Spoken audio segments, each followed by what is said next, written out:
আজকে মা চা করছিল তো সরি সরি সরি, এটা আজকে না, এটা 2-3 দিনকার ভিডিও। আমি ভিডিওগুলো করে রাখি কিন্তু ঠিকভাবে দেওয়া হয় না।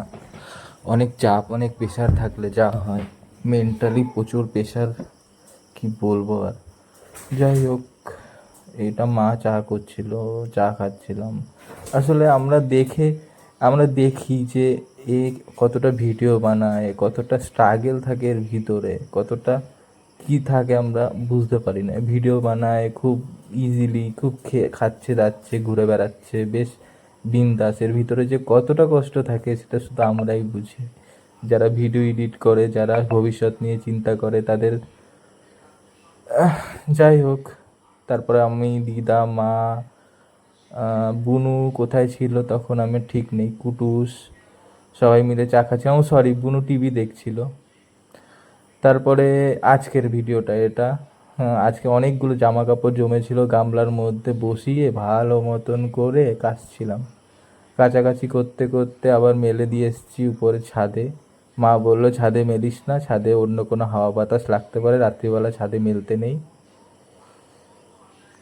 তারপরে আবার একটু ঢং ঢং করছিলাম। কদম ফুল ফুটেছিল, বাড়ির ছাদ দিয়ে কদম ফুল ফুটে, একটু ঢং করি।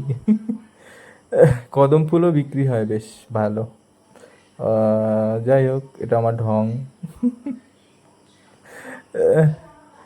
তো তারপরে এটা কালকের ভিডিও ছিল। বিরাটদা জিতেছে, ঠিক আছে। এবার আমি তো বিরাটদা সাপোর্টে ছিলাম, তো জিতেছে। এবার যেই ঘরে ঢুকেছি দেখি কি প্রজাপতিগুলো বেরিয়েছে। আমি খুব সারপ্রাইজ হয়েছিলাম যে প্রজাপতিগুলো বেরিয়েছে, উড়ছে। আমি আর বুনু ছাদের উপর উঠে ছেড়ে দিচ্ছিলাম প্রজাপতিগুলো। ও, প্রকৃতিপ্রেমী মানুষ, যা আমি সত্যি প্রকৃতিপ্রেমী মানুষ, আর এইগুলো দেখলে আমার খুব ভালো লাগে, এগুলো নিয়ে থাকতে আমার খুব ভালো লাগে। তো 3টে প্রজাপতি ছিল, আর 3টে প্রজাপতিকেই উড়িয়ে দিয়েছি। আহ, হ্যাঁ, 3টে প্রজাপতিকে উড়িয়ে দিয়েছি। আর এগুলো নিয়ে থাকতে ভালো লাগে। তাহলে একটাই কিছু বলার ছিল, যেটা আর বললাম না, সেটা বললাম না আর। সেটা দুঃখজনক একটা ব্যাপার, বলবো না সেটা।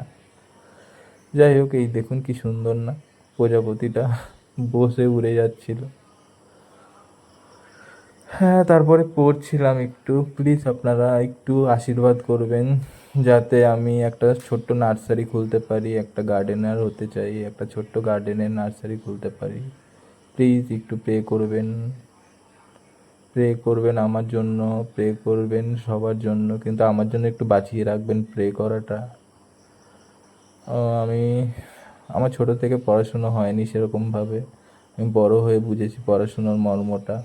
প্লিজ আমাকে একটু প্রে করবেন, আমি যাতে একটা গার্ডেনার হতে পারি, একটা বাগানি হতে পারি। চাষবাস নিয়েই থাকতে চাই, মাটি নিয়ে থাকতে চাই, প্রকৃতি নিয়ে থাকতে চাই। প্রকৃতি কে না ভালোবাসে বলুন। যত কষ্টই হোক, আমি লাস্টে এই পথটাই বেঁচেছি যে আমার যাতে কিছু হয়, আমি প্রকৃতি নিয়ে থাকতে চাই, আমি সবুজ নিয়ে থাকতে চাই, আমি ভারতবর্ষ নিয়ে থাকতে চাই। আমার জ্ঞান বুদ্ধিগুলো এগুলো হোক। প্লিজ আপনারা প্রে করবেন, প্লিজ একটু আশীর্বাদ করবেন।